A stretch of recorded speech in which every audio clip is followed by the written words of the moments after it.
We all love a legendary comeback, and Degree Original Cool Rush is back and better than ever. Cool Rush isn't just a scent, it's a movement, a fan favorite that delivers bold, fresh vibes and all-day sweat protection. Whether you have a man that spends hours in the gym, heads into the office early, or is just trying to stay fresh on a long day, Cool Rush has their back. Head to your local Walmart or Target and grab Degree Cool Rush, the fan favorite scent from the world's #1 antiperspirant brand. All right, we have made it to the week of the game. This is so exciting.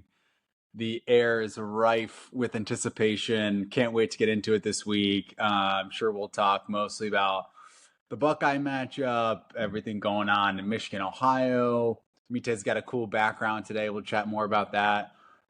There's so much to talk about. Let's start with the victory this past weekend. Massive win. 45-20 over Maryland. I feel great about that.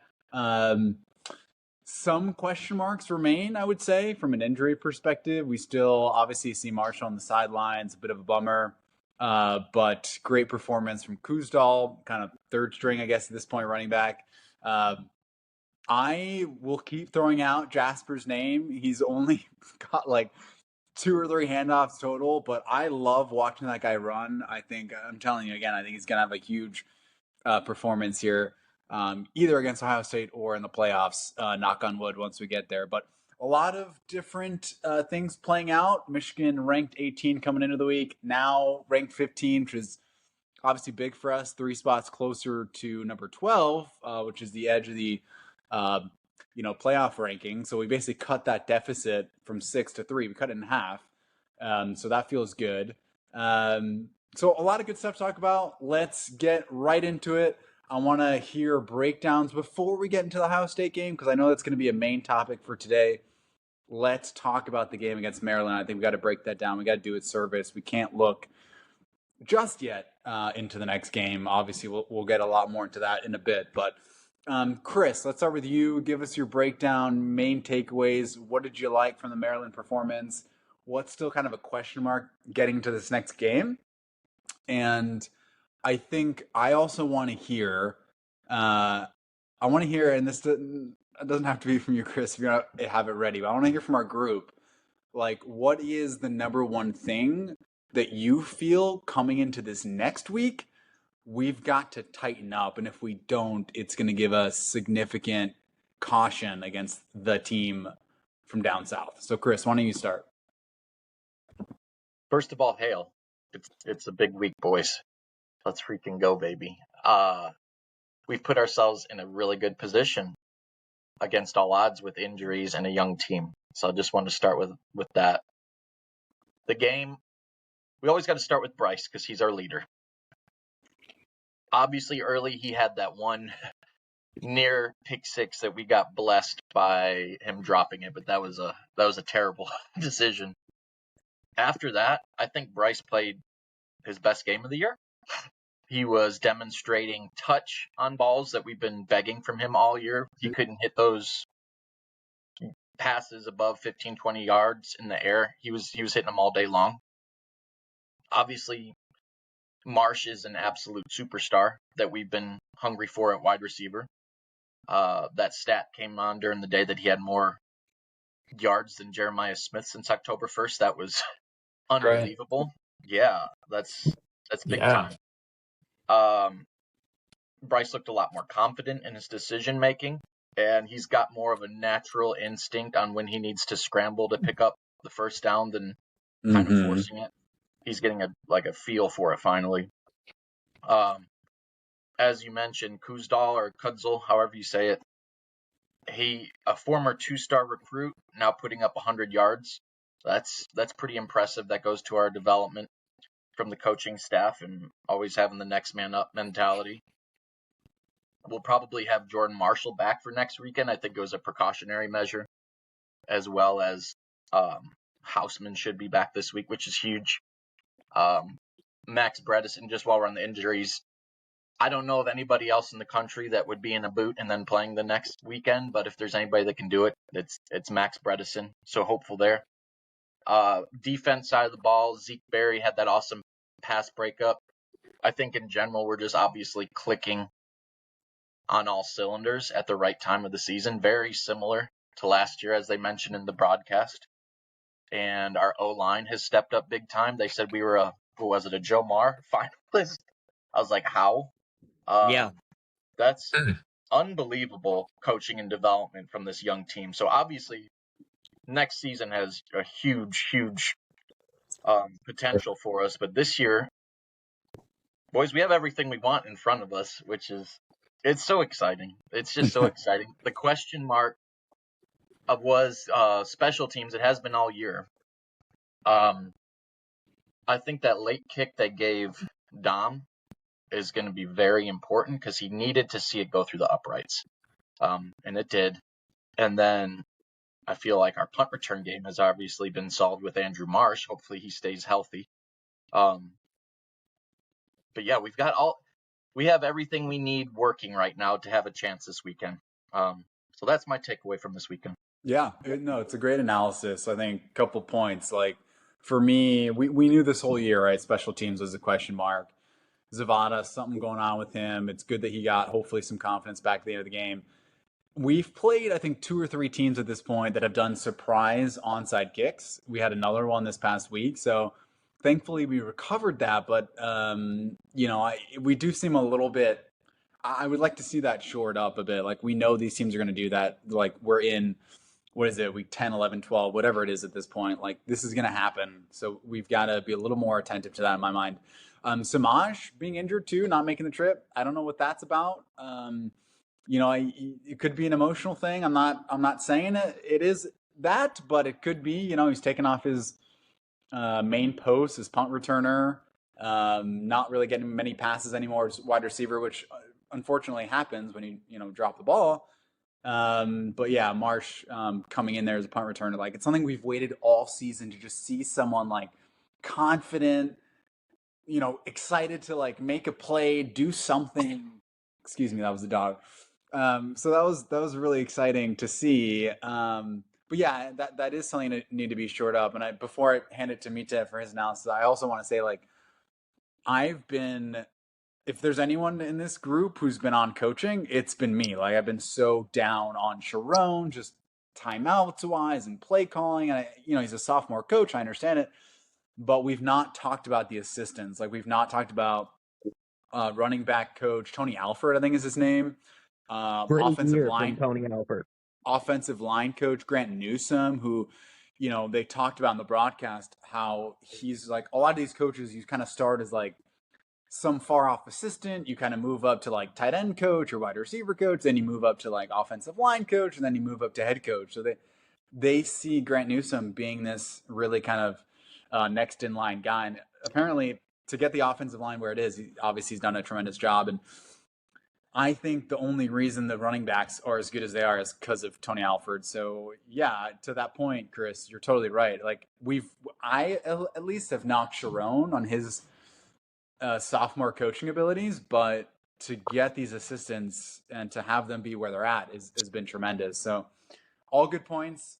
Mita, do you feel the same way about special teams and coaching? Kind of what did you see from the Maryland game? Well, I felt like we finally saw what we've been waiting for and a dominant victory, right? We've had a lot of close games with teams that we felt like we should have blown out. And we were talking about it last week. I didn't want us to just play it safe. I didn't want us to just run the ball and, just try to get a close win just to get through it. And I was glad to see that they didn't do that, right? They did a bit of both. They ran really well, obviously, but they let Bryce pass it as well. And I feel like that gave him a lot of confidence going into this coming week, coming off of that Northwestern game where we had 5 turnovers. So I was glad to see just a good old-fashioned butt whooping, 45 points, highest of the season. I think we were talking about it, predictions, saying that we felt like we could put up some points this game, and I was glad to see that we did. Defense played well, too, against a Maryland team that had been scoring pretty well this year. I think if it wasn't for that, late game touchdown, we would have held them to 13 points or whatever it was. They were at 20 in the end. So defense looked solid, but I guess surprised to see how well we are running the ball without our two main backs. It gives me confidence that the O-line has gotten better, and I feel like going into the Ohio game, that's where the difference will be, because this defense that we're about to play will be the best that we've played all year, and arguably the best defense Ohio's had in a while, like even better than last year. So glad to see the offense playing well, because I think we're going to need it. Special teams, I don't worry too much about Zavada. I know he's been a little bit up and down. I still think he's a really good kicker. I think he'll make it when we need him to make it.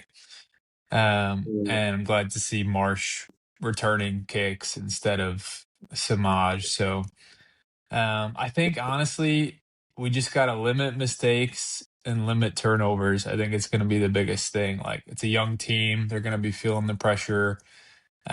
We just need to play Michigan football, and we need to limit mistakes, and we'll have a chance this weekend.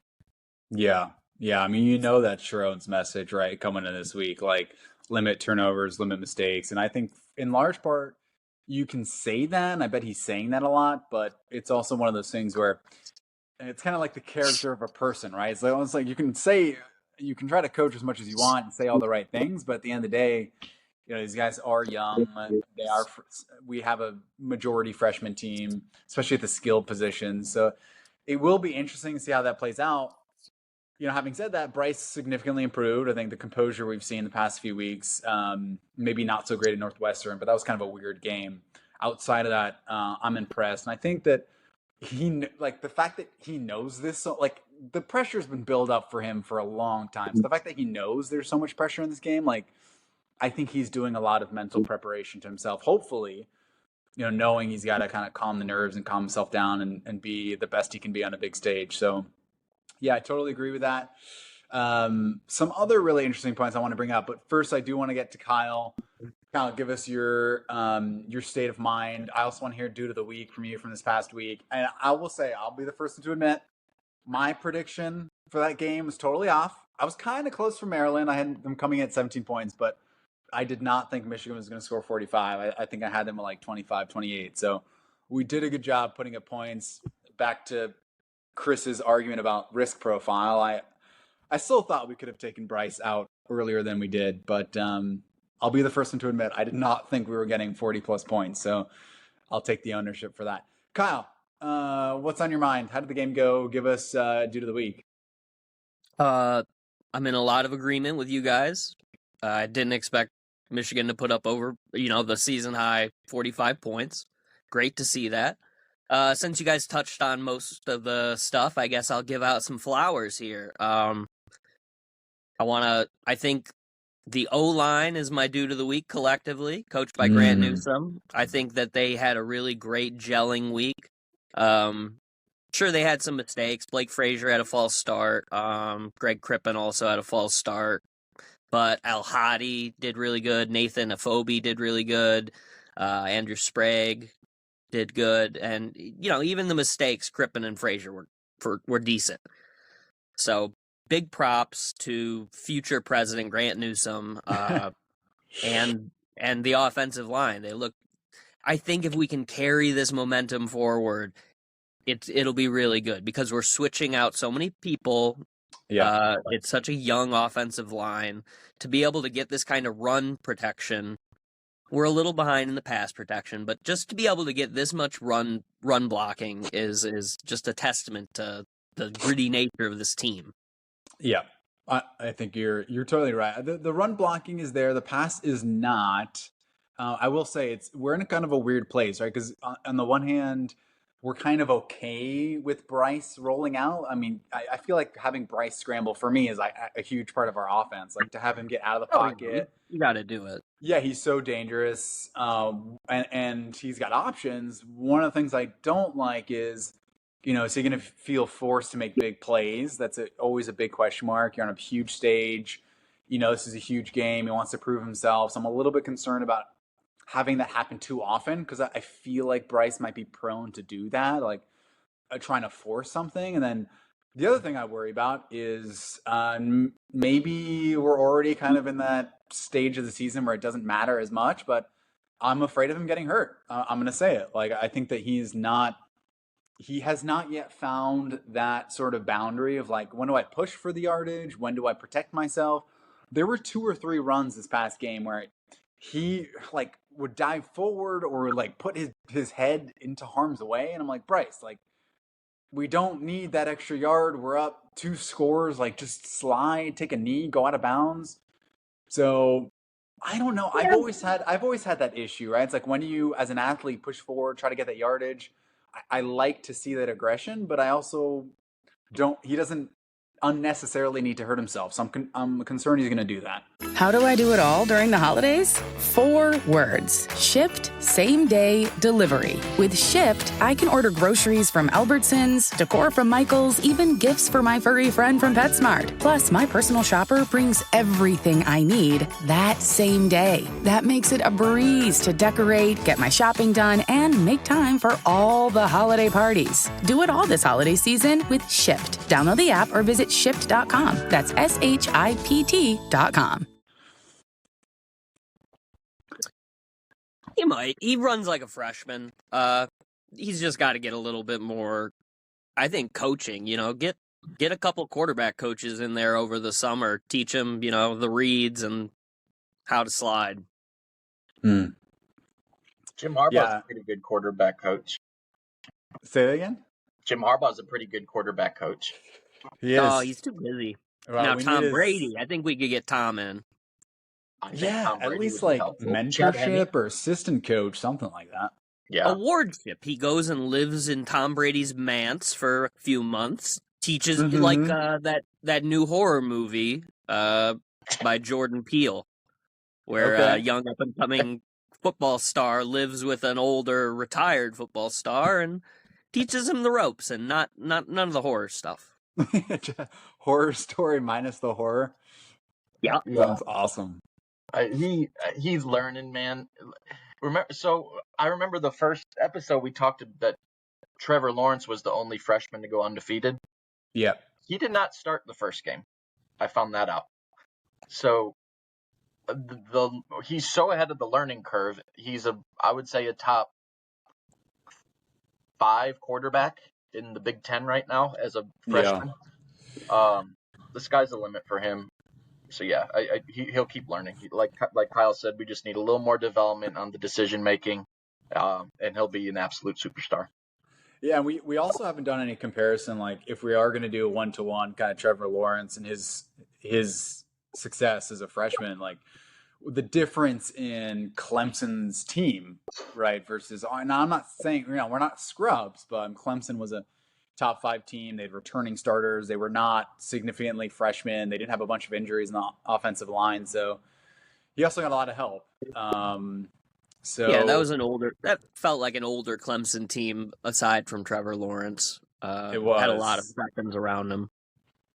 It was, yeah. And then once they recycled out, like, look what happened to Clemson. So I hate to say it, but it's just like, welcome to college football. It's like every 4 or 5 years now you cycle out. And it's here we are. The ebbs and flows, the sine wave of college football. Only teams like Alabama and Ohio State are kind of immune to that sort of variability. And the bluest of blood programs, the University of Michigan. Yeah. How do you guys feel about this? I kind of want to switch the order of the conversation coming up because I want to hit Ohio State, but I kind of wanted to keep that to the end. I feel like that conversation is going to be intense, it's going to be passionate, it's going to be full of statistics and foreshadowing. Do you guys want to can we get to Freak Nasty and to some hoops update before we get to Ohio State? Are you guys cool with that? You're making the audience wait for it. Yeah, I think give them some sort of tease. Yes. Oh, goodness. All right. So I don't consider Michigan being, what is it, a 10.5 or an 11-point underdog. They shouldn't be. They're out of considerations for Freak Nasty. That's ridiculous. This is another disrespectful spread. It'll still be freaky and nasty in Ann Arbor, I think. Regardless, it's going to be a wonderful spread? day. 10.5? Let's see. Disrespectful. That's crazy. It's shrunk down to 9.5. It was at 11.5, I think, when the week started. So yeah, 9.5. Well, it's getting cold outside. It's getting cold. There's going to be snow showers. Okay, Could but be some snow. I still can't help myself with bringing that game up. All right, so Freak Nasty. This is completely heart related. I'm not going with any data. I'm going Washington to beat Oregon, to send Michigan to the Big Ten championship. That's pretty freaky. It's freaky. Okay. Super freaky. Teeing up an incredible day of football for Michigan faithful. I'm not giving Washington a chance in that one. I don't know why. I think it's because it's in Oregon. Is it at Oregon? It's at Washington. Okay. Mm-hmm. Oregon is a 6.5-point favorite. Wow, 6.5? That's it?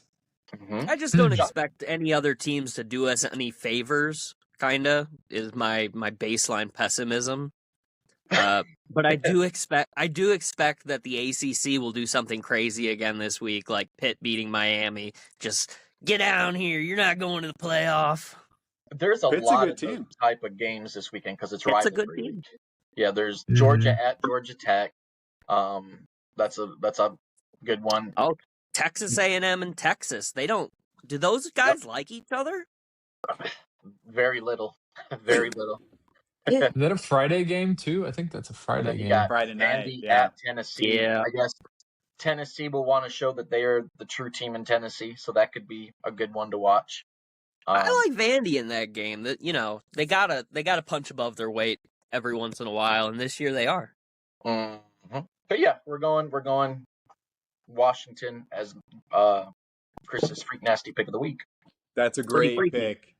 Great pick. A lot of great games this week. We talked last week. The SEC was kind of out of contention for either Freak Nasty or upsets. Anyone kind of ahead of us, or Michigan, I should say, in the rankings. A lot of great games this week. The tables have turned. It's a great Freak Nasty pick. We talked about this in our group chat. I have 2 rules in college football. I should have more than that, but I've got 2. One is, if Oregon's playing a big game, I always vote for Oregon. Something about Dan Lanning, he just shows up in big games. He's like, in my mind, the opposite of James Franklin. He has it. He has whatever it's called.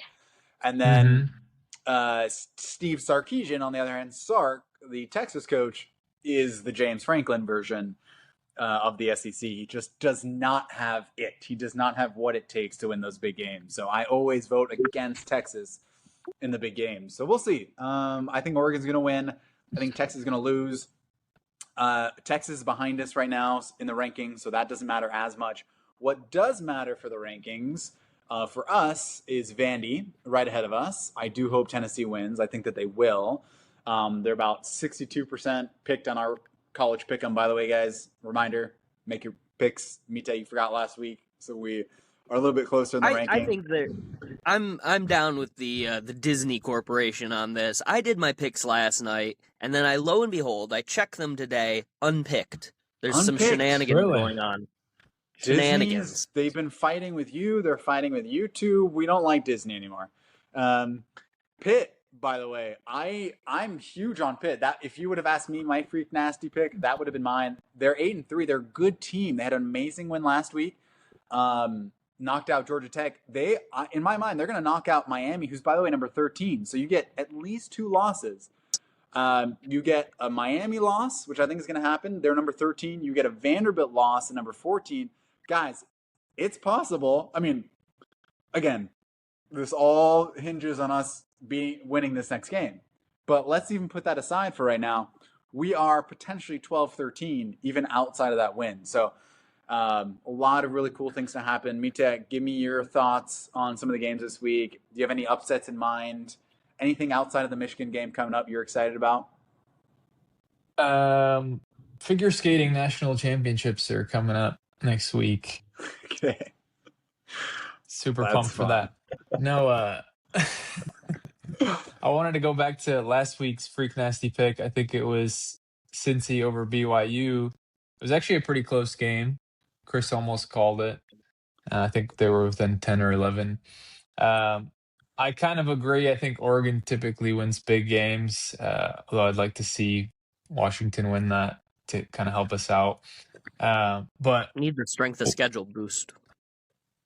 I want to understand what the situation is, because this weekend at Friendsgiving, I feel like I miseducated everyone at that party because I thought the Big Ten was still operating in divisions. And I was like, okay, if Michigan wins this next game, we're going to the Big Ten championship. Oregon has one loss, but it's to IU. They're out. Apparently, that's not the case. If Oregon wins, even if we win, it's likely them going to play IU. Is that how this is playing out? Yes, because of the common opponent against USC, they have a Yeah, win and against Nebraska, USC. I think, has been hitting our strength of schedule as well. Yeah. So yeah, we need I Oregon to think- lose. That's okay. Look, you brought up the point. I think the momentum of our win over Ohio State will be so strong that it'll just be like, okay, let's put in both of them. Michigan gets it, Oregon gets the 12 spot. Yeah, It all works. we know we're going. We win against Ohio State. We're going to the playoff. We would just need a little magic. It was. There was just so many tiebreaker scenarios last week, and I probably misinformed the group too, where there was. It seemed there was a good chance if we won that game, even if Oregon won out, we'd still have a chance. But dominoes have fallen, and our strength of schedule is no longer on the same level. So it comes down to a tiebreaker of a shared conference opponent. What's our record versus them? And it's Oregon beat USC and USC beat us. So that's where the tiebreaker comes down to. So you're saying, in all likelihood, we win, Oregon wins, we won't go, but you think we still get into the playoff? Oh, of course, yeah. We'll be we should be top 8 if we beat Ohio State. When we beat Ohio State. When we beat Ohio State. We got to win the game, but yes. Yes, we will be in as an at-large team, but not a conference champion. So that would put four Big Ten teams into it. Oh yeah. Yeah, Just a lot. Ohio That's State would still go, maybe I think, one too. more than you'd expect, but Yeah. Okay. Well, that makes sense. I mean, it's a huge conference. We got a lot of teams. We got a lot of good teams. So totally. And we've discussed that we think the ACC might stab itself in the foot. Mm-hmm. yeah, and To then mix it comes down metaphors. to. I think for me, the question is, I wouldn't say it's fair to say, but the odds are against us. Winning the Big Ten championship and getting in that way. But what will be the most interesting part about this whole playoff landscape is when we win the game this week, all the cards play out. Let's say all the favorites win, Oregon included. It is very possible that we end up close to that 10 to 12 spot and we play the 1 to 4 spot, which means it's very possible we see Ohio State again in the playoffs. They won't do that to us. I feel like they do that to make us all really sick in the tummies, and I could say it's gonna happen one of these times. It's just statistically likely that one of these times we're gonna beat Ohio State or vice versa, and then Play them again. see them the next week. Yeah, that has never been it's never been a realistic possibility in the field of 4 or even the previous kind of college football playoff BCS title, because once you had that loss, you were not on the same playing field before. But now that we've expanded to 12 teams, it is possible in history, we play this same team twice in one season, which will be very strange. Like, what happens if we win both games? What happens if you win one, lose the other? Like, who holds the bragging rights? it could get a little bit awkward here in the next month if all that stuff plays out. It would have been easier just go on the Big Ten title, win that. We probably wouldn't have this situation, but this is very it's like possible. one of the downsides of the whole playoff system, which I think in general is great. We get to watch more games, but it makes the regular season games feel less important, right? It's almost like the NFL. It's not a huge deal whether you have a couple losses throughout the season. What matters is getting into the playoffs and then winning in the playoff. And it feels like that's what college football is now becoming, where you can lose to your rival and still, like Ohio did last week, still win a national, or last year, still win a national championship. In essence, though, because of this model, Michigan has been in a playoff situation since they lost to USC, right? Yeah. Is that accurate? Meaning we've had to win every single game or we are eliminated. So I think it's maybe dialed in some more at-large viewership.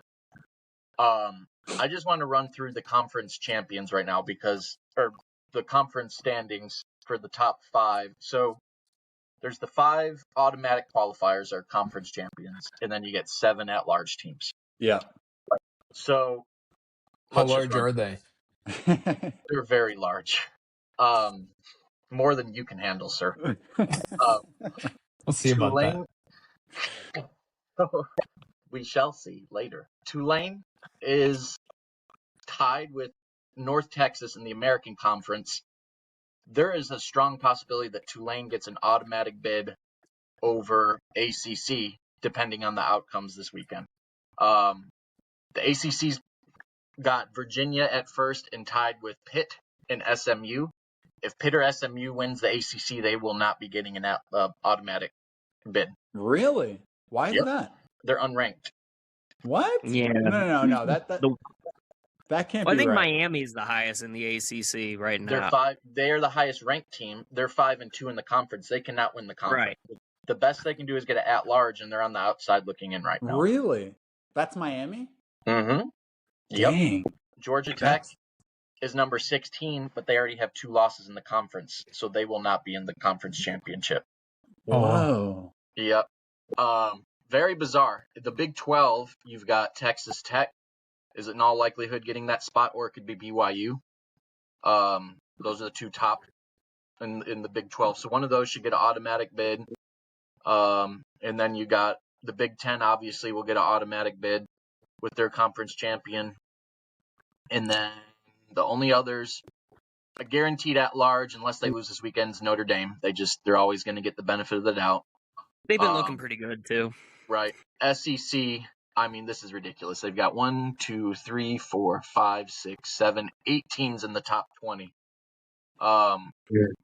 They'll get an automatic, and then they'll probably get 3 at-large teams: Georgia, Ole Miss, and Alabama. Oklahoma. Oh gosh, yeah, Oklahoma will also get in.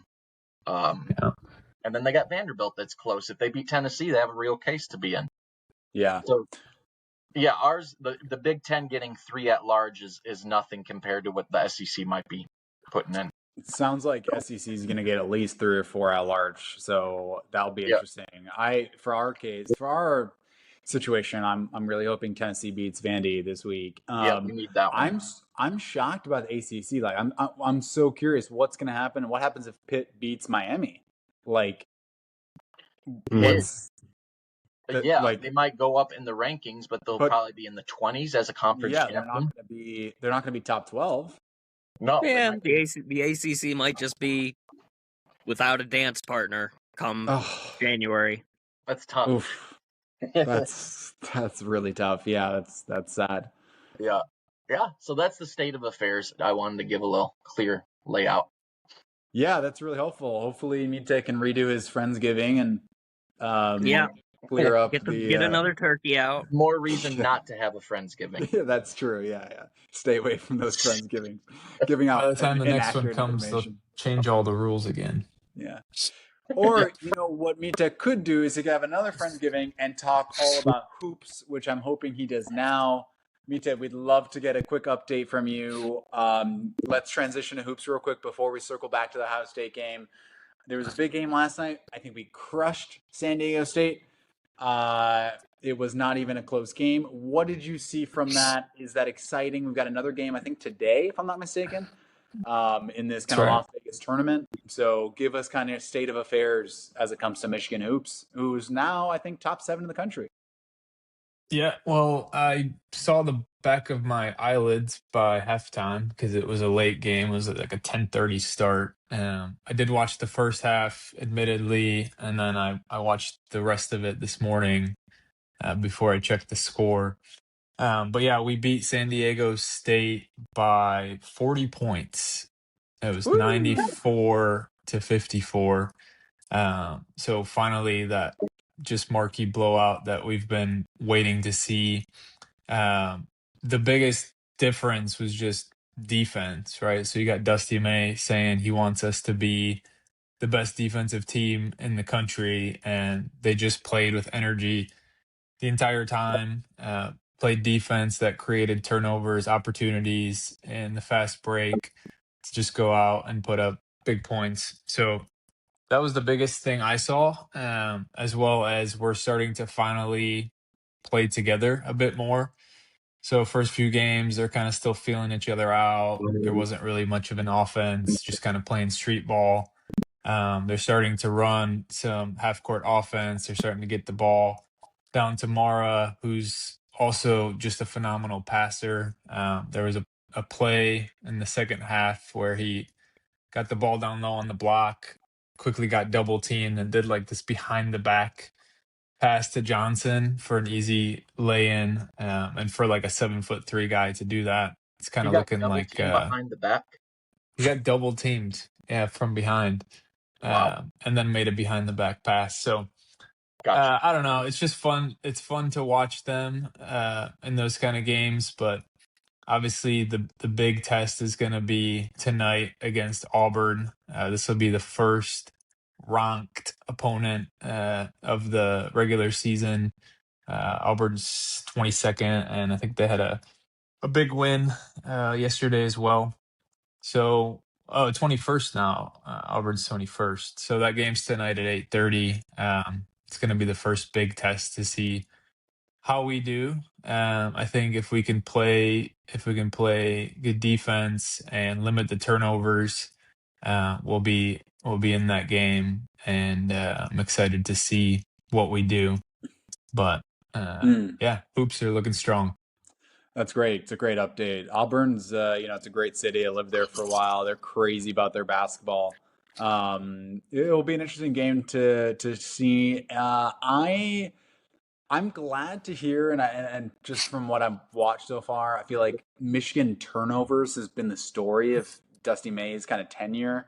There was a time last year when we were watching games, talking about it, maybe midway through the year, right? We're chatting and saying, this is kind of a young team and this what happens, and you got a new coach and they're still trying to gel.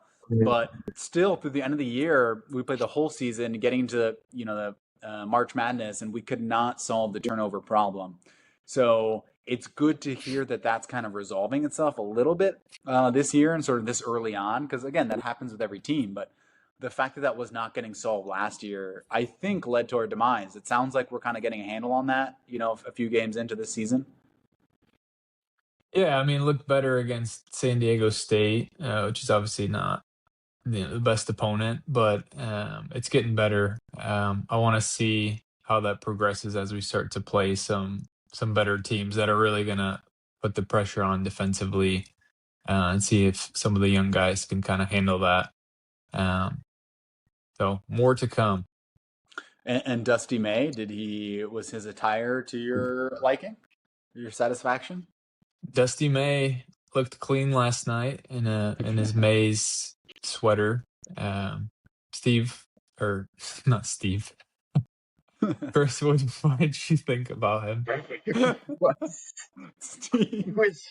We need to do a little investigating on Instagram to find out who Steve is.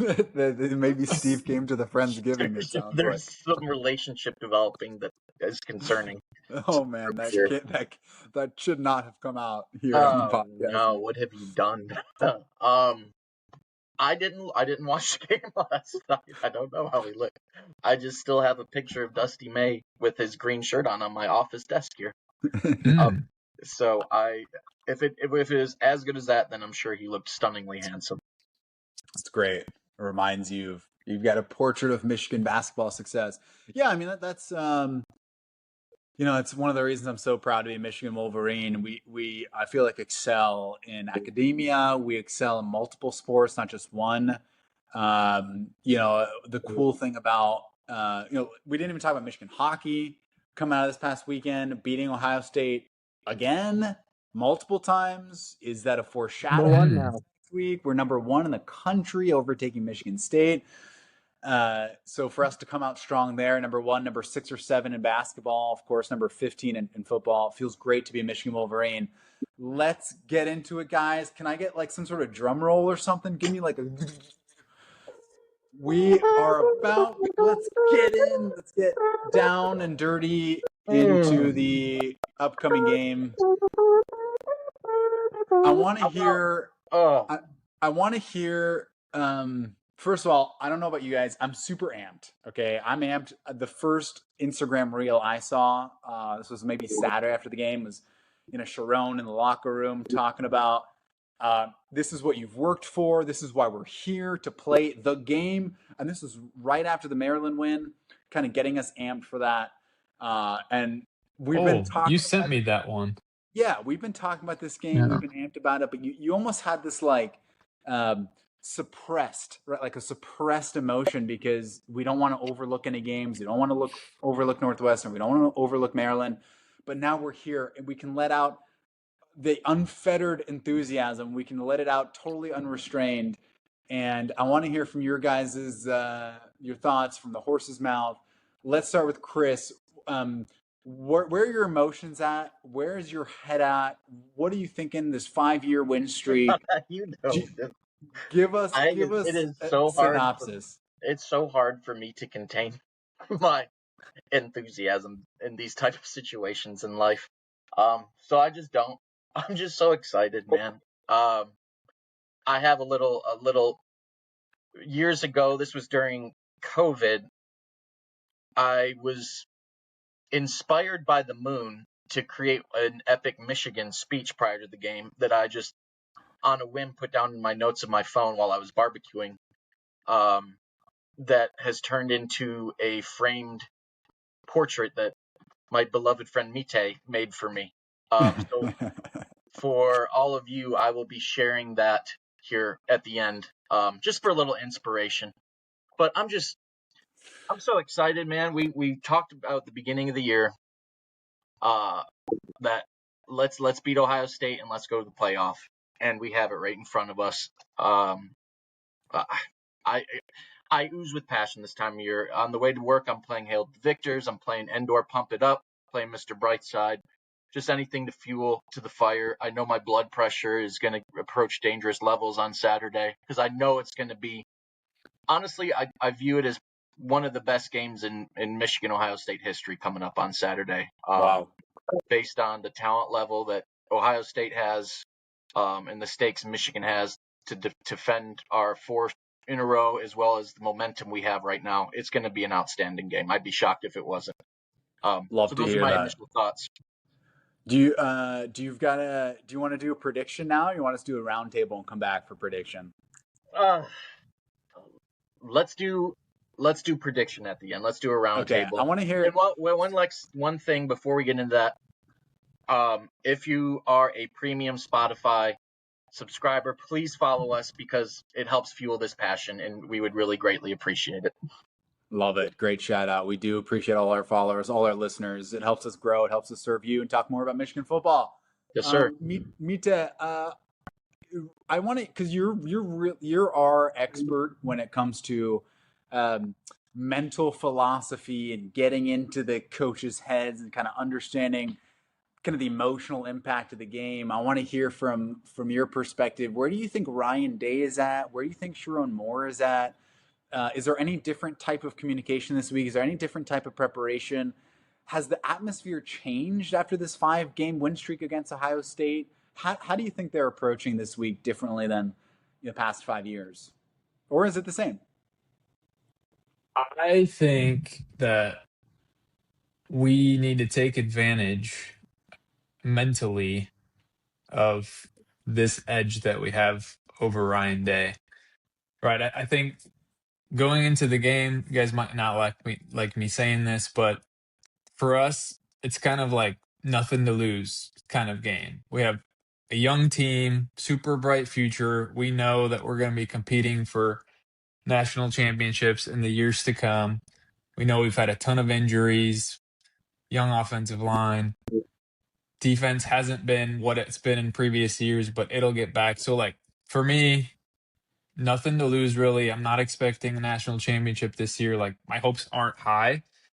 We need to basically take advantage of that and say, let's go out there, let's have fun, let's play the game, no pressure, put all the pressure on Ohio State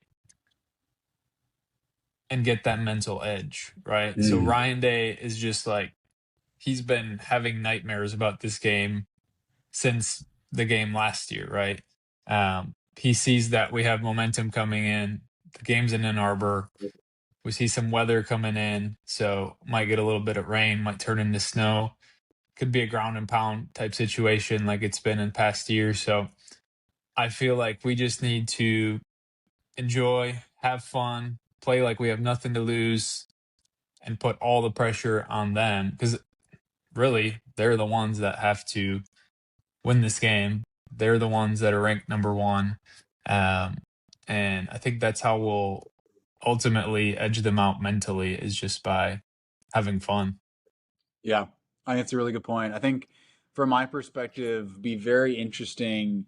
You know, I think it's easy to come out here and say the pressure's on Ryan Day. I think that's the obvious thing. I think for sure he's going to come in and he's feeling that, like, he knows he has to win this game. I mean, that's huge to his legacy, to his reputation, to everything that they care about. So we already kind of know that, and I think Ryan Day has felt that for a while. So I'm a little concerned that he's coming in with quote unquote practiced pressure. So they're going to try to get sneaky, come up with some schemes to adapt to that pressure. And so I kind of already know that from Ryan Day. What's interesting for me is the Sharon part of this, because believe it or not, I think there's just as much pressure, even if you've been winning the game, the pressure from someone who's a sophomore coach. We've already seen some of the interesting coaching calls this year. So we know that Sharon can perform well under pressure. He already has. So that's good. I just do worry a little bit with lack of experience, specifically in this game, kind of how he comes out and handles it. But I've got faith in him. I'm just curious. I'm very interested to see how he deals with the wrinkles. Like, I think Ryan Day has dealt with a lot more wrinkles.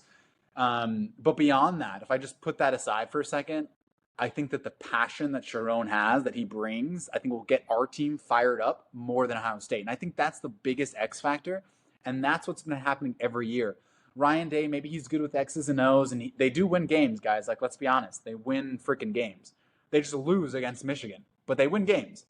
So he knows how to press those buttons. But Sharon has got this, like, energy. And the Michigan faithful and the Michigan players have this energy, this X factor that maybe you can't put it on a whiteboard, you can't put it on a paper, but we show up with that. And I think we're going to have that this week. So I'm excited about it. Kyle, give me what's your emotions like? What's your level of anticipation? What's on your mind as we enter this game? How are you feeling after a 5-game win streak? Do you think it continues? What's going on for you? You guys have covered a lot of the excitement and the passion and the possibilities. I want to emphasize the hate. I want to emphasize how much I hate these guys. How much I can't stand running into Ohio State people and them going "Go Bucks" at me. That happened yesterday, didn't it? They happened just yesterday. That's the price I pay for living in Southern Michigan. But I can't stand them. I want to beat them. I know that this is like the biggest ball in the pit of their stomach, that they haven't been able to beat us since 2019. And I want them to continue feeling that suffering. I want them to be unhappy. I agree. I mean, I think we're at the point where Buckeyes would rather beat Michigan than win a national championship. Like, that's how bad it's gotten. And Yeah, I Ryan Day mean, was on the verge of getting fired last year before he, threaded the needle with a natty. And I think if it happens again, that same conversation is going to come up, even though they're undefeated number one, right? I mean, this is one of the most talented Buckeye teams I think they've had in a long time. So if Ryan Day drops another one in Ann Arbor and everyone has to see his butt, we pull the pants down and there's Ryan Day's ass again. I think yes, that will cause a lot of consternation amongst the Buckeye faithful, even though they, can wipe their tears with the national championship titles. Be very concerning if Ryan Day gets naked on the field. Chris, you were saying something? No, my excitement. I couldn't contain it there for a second. Miko got me going, and so did Kyle. They know how to pull my. What were you so excited about? Tell us. Just to be able to experience this every year. As much as we hate Ohio State, I'm grateful that we have this rivalry. Ohio State is not Ohio State without Michigan, and Michigan is Michigan without Ohio State, but it's a little more fun that they're involved. It's fun. It's exciting. I just wish there was a hard border between the two states. There needs to be a great wall between Ohio and Michigan, and then it would be all would be good. But no, just excited, man. It's such a and my son Cameron is now 5. He's 4-0 against Ohio State, and it's my youngest Rowan's his first Ohio State game, and he'll be watching with his 80-year-old grandfather. So just 4 generations of watching Michigan football in one room is pretty special. And I'm going to start crying here in a second, but nope, it's a big deal, man. It's very special. It sounds premium. Get the baby a new outfit, a special Beat Ohio State onesie or something? Heck yeah. Like all right. The rivalry goes in the documentary on HBO. It's been here long before we've been here, and it'll be here long after we're gone. It's just something that's not going away. Even with NIL, it's still extremely special, as you see. Still here, still strong. I want to say that Chris, out of anybody, I think, gets the most excited for this game to the point where he's literally put his life on the line. Chris, you want to tell us about that experience real quick before we get into your speech? Quite literally. Oh, Jesus. Yeah, so this was freshman year, and think of all of us having just met each other a couple months prior. Me, Miko, and Kyle all shared the same dorm, same hall, Second Reeves at Mary Markley. And I'd found these 2 people that shared a passion with Michigan football and just the kindest hearts. And I was like, oh my God, these guys are going to be my friends forever. And here we are. But on your point, it was the week leading up to Ohio State game right before Thanksgiving. And my beloved friend Kyle planted a seed in my ear that in order for Michigan to have a chance this year, I think it'd be really good juju to leave a sacrifice at Bo Schembechler's grave before the game. And I had it in my head, yes, I got to do that. I'll do it. And then me with my normal ADD was coming up to the last minute. I believe it was the Tuesday night before Thanksgiving break, and my family was in town. It's like, I got to get it done tonight. I can't wait till tomorrow. So if anybody knows Ann Arbor's campus, the Mary Markley, the cemetery cross is blocked by an old steel gate. You know what I'm talking about with the metal stakes. I decided instead of waiting until the next day, I was going to scale that fence. And I was going through my skinny jean phase. So I got 1 foot over, and then on the left foot, I got shish kebabbed impaled by the fence. And by the grace of God, I trudged home to Mary Markley, pouring blood. I didn't realize what was going on. I was in shock. But it missed my main, what is the artery there? The femoral artery? What is it, Kyle? That's right. By 1 millimeter is what the doctor said. They said I would have passed away if I hadn't got in there when I did. And the gentleman who figured out that I was severely hurt was his name was Cameron, and he wrapped my leg, called 911, and got me to the hospital right across the street. And my friend Mike was there, and Adam. But yeah, my firstborn is named Cameron as a result. So I have a large scar on my leg to get through it. But yeah, I will do anything for Michigan other than scale a fence going forward. So yeah, Good the rule. passion's a little insane, but it's there. Great story. Thanks for Yep. sharing that with us, Chris. Uh-huh. And you've got to, I think, out of respect for Michigan football, for the joy and love of your family, you've got to take a selfie with everyone, all generations, Michigan gear, and post that for us and send that. We'll get it to all the podcast listeners as well. It'd be great. Absolutely, would love to do that. All right, boys. Let's do this. Let's do predictions, Chris. If you're okay with that, we'll do predictions, and then we got to hear your speech, and we'll call it for today. So, Chris, let's start with you. A quick flash round of predictions, and we'll end on your speech. Dom Zavada wins it. We're down 2 points at the end. He kicks a field goal to win it. 24-23 Michigan. Love it. Me too. What about you? It's tough for me.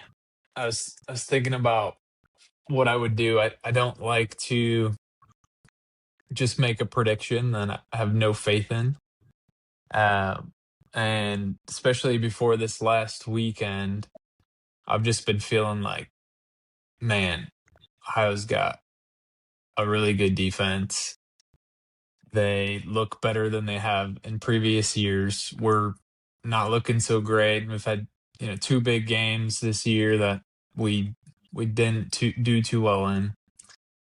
So it's kind of coming into it like, what am I gonna pick Ohio? Like, what's going on? But after this weekend, what I saw, and I think the momentum that we have coming in, I'm feeling confident. I'm feeling like we have a chance, which is all that I could hope for this year. We have a chance at not getting blown out. We have a quarterback that can throw a forward pass this year, unlike previous years. We have some injuries at running back, which has been, how we've won this game in the past, but we have some guys stepping up the past couple weeks, and it sounds like maybe Marshall comes back. But regardless, I still think we could run the ball well. So I'm going with Michigan. Shocker. Let's go, baby. I think it's going to be close. And I think it's going to be low scoring because of the weather that starts to come in. I think this is the game where we're just going to have to try to play Michigan ball, extend the game, control time of possession. And so I've got Michigan 17, Ohio State 13.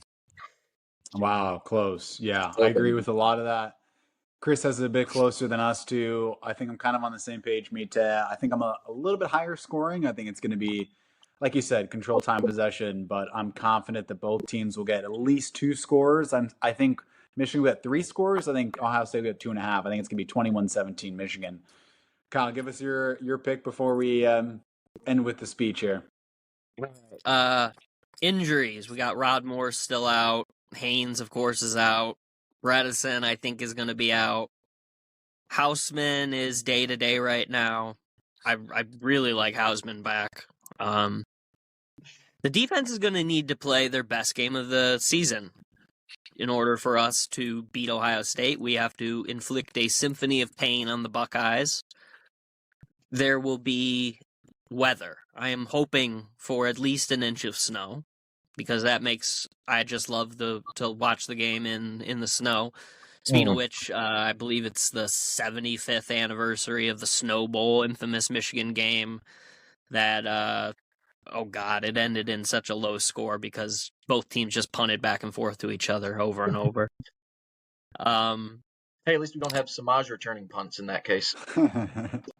Right. Knock on wood. Hopefully special teams. So here, I do think special teams will play a role. Michigan, Ohio State, going into the end will be tied 13-13. Ohio State lines up for a kick. Oh, it's blocked. It's run back. Michigan wins 19-13 at the last play of the game. Wow. That's my prediction. Oh, Love it. Let's Love go. it. boy. Wow, it's a good feeling. And with that joy and excitement and good feeling, let's channel that all right now into Chris's brain and heart as he reads us from his inspired pregame speech. Imagine we're all in the locker room and getting amped up for the game, about to put on our helmets. Chris, lead us out onto the field with all your charisma and heart and bravery and love for the game. Simple, beat Ohio. It's that time of year, man. Leaves are crunching on the sidewalk. The crisp, late autumn air tells us winter is right around the corner. It also tells us something special is about to happen in Ann Arbor. Today we played the game, men. This isn't just any game. This isn't just any day. This day is where our legacies as Michigan Wolverines and as men are cemented in history. Today we play the Buckeyes. We aren't looking behind us, and we damn sure aren't listening to what people have to say about us. The time is right now, men. Right now, all that matters is the team, the team, the team. Everything we've worked towards all year, everything you've worked towards your whole life, and every reason you put on the maize and blue for the greatest university in the world will be on display today. We all know what's at stake. Big Ten championship, playoff berth, national championship. We can have it all if we wanted enough. That's why we played this game, men. Most will never get a chance to be in the position each and every one of you are in this very moment. It's not going to be easy. We'll have to put our heart and soul into each and every play. Channel that energy deep within you to give it all you have. I know this team and I love all of you. I know what you are capable of achieving. I believe in you. Now let's go execute, men. Let's go kick Ohio State's ass. Let's show them what it means to be a Michigan Wolverine. Together, we will be the victors again. Go Blue. Gosh, Blue. gives me chills. Go Go Blue. It's just as Blue. powerful as the first time I heard it. Love you, boys. Go Blue. Let's get Love that victory this weekend. Hail to the victors. And Hail. we'll all talk next week. Hail.